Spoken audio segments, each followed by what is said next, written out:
नमस्कार दोस्तों, स्वागत है आप सभी का निमी टेक्निकल क्लासेस में। देखिए, आज मैं आपके लिए एक ऐसे वैकेंसी का नोटिफिकेशन लेकर के आया हूं जहां पर इलेक्ट्रॉनिक्स के छोटे छोटे कंपोनेंट्स तैयार किए जाते हैं, छोटे छोटे कंपोनेंट्स डिजाइन किए जाते हैं। उस कंपनी का नाम है भारत इलेक्ट्रॉनिक्स लिमिटेड। आपने एक और कंपनी का नाम सुना होगा BHEL, जो अपने मध्य प्रदेश के भोपाल में स्थित है, जो कि बहुत बड़ी कंपनी है ना, भारत हैवी इलेक्ट्रिकल लिमिटेड। वहां पर ITI वालों के लिए सबसे ज्यादा अप्रेंटिस के हिसाब से वैकेंसी निकाली जाती है ना। लेकिन ये जो वैकेंसी है BEL की वैकेंसी है,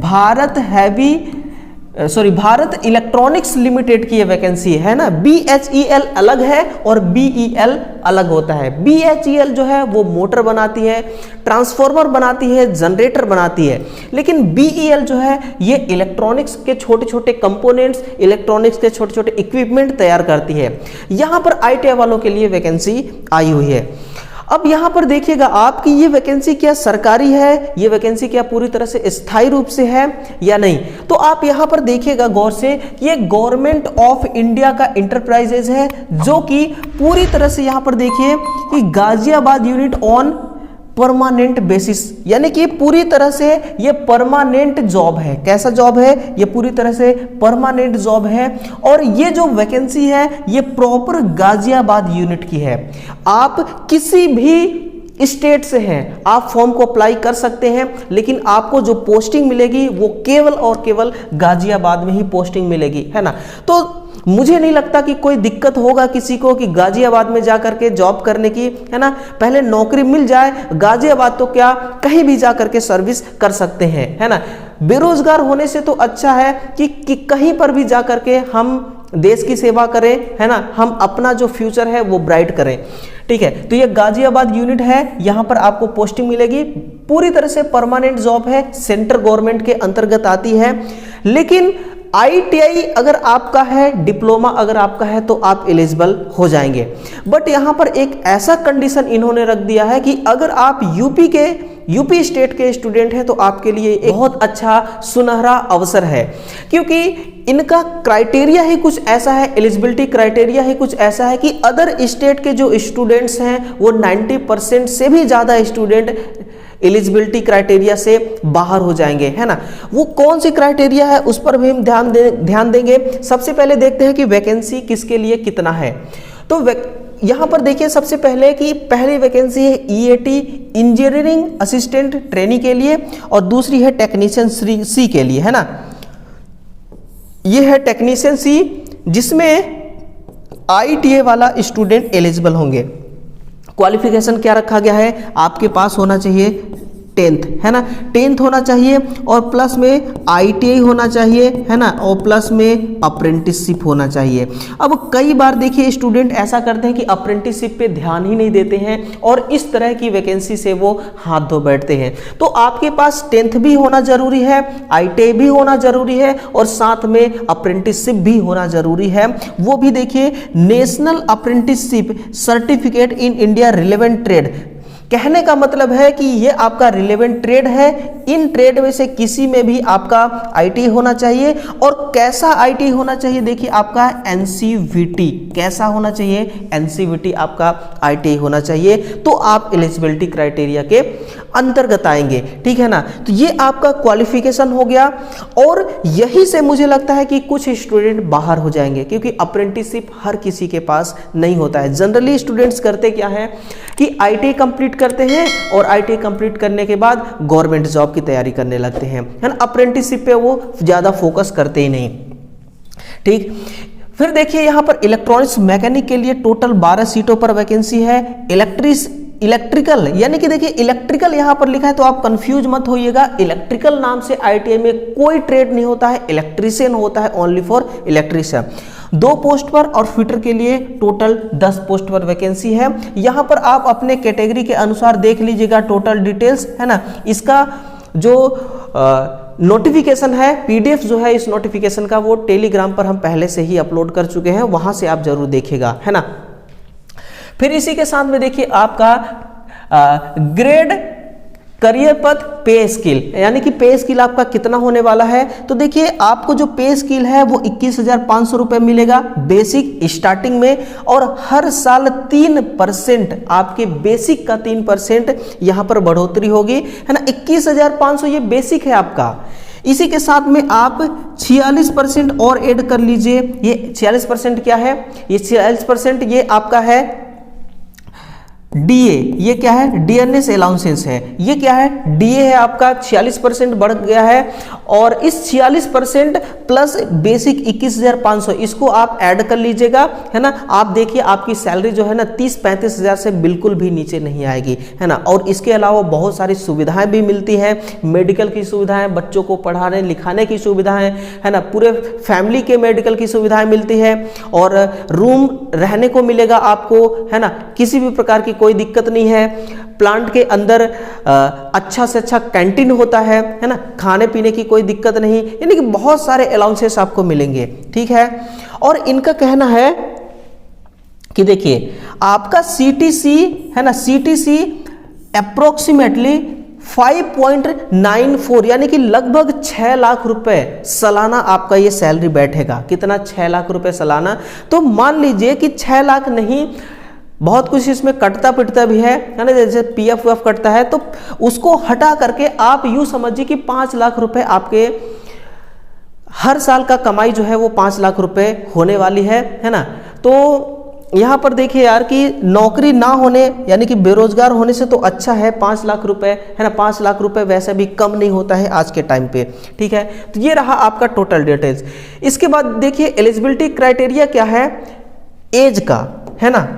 टेक्नीशियन सी ये रही आईटी वालों के लिए, और आपका टोटल 28 यानी कि 18 से 28 ईयर्स, है ना, 18 से 28 ईयर्स अनरिजर्व के लिए। और आप अपने अपने कोटा का जरूर ध्यान रखिएगा कि आप किस कोटा के अंतर्गत आते हैं और आपको कितना मिलता है छूट। जैसे कि देखिए नॉन क्रीमिलेयर के लिए 3 साल का, है ना, और यहाँ पर शेड्यूल कास्ट के लिए यानी कि एसटी एससी के लिए 5 ईयर का, और यहाँ पर 10 साल किसको मिलने वाला है, यहाँ पर पीडब्ल्यूबीडी के लिए 10 साल का एज में रिलैक्सेशन मिलेगा। और ये एज में इतना रिलैक्सेशन मिलता ही है चाहे किसी भी प्रकार की वैकेंसी हो, ठीक है ना।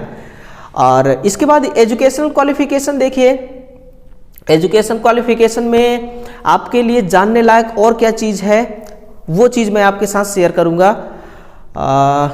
ये रही देखिए एजुकेशन क्वालिफिकेशन में इन्होंने क्या कहा, मिनिमम परसेंटेज ऑफ मार्क्स। थोड़ा सा देखिए टेक्नीशियन सी के लिए इन्होंने क्या कहा कि जनरल के, यदि आप जनरल के कोटा के अंतर्गत आते हैं, ईडब्ल्यूएस और ओबीसी, तो आपका 10th में कम से कम कितना होना चाहिए, यानी कि एग्रीगेट होना चाहिए आपका 60%। कितना, 60%।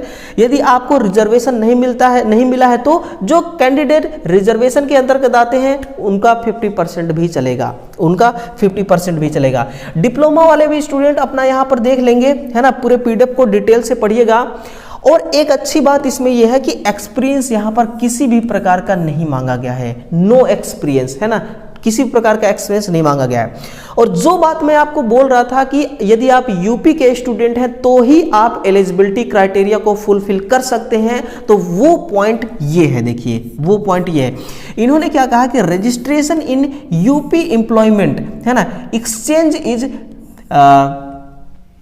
मैंडेटरी, यानी कि जो हर स्टेट का अपना रोजगार कार्यालय होता है वहां पर पंजीयन कराना पड़ता है।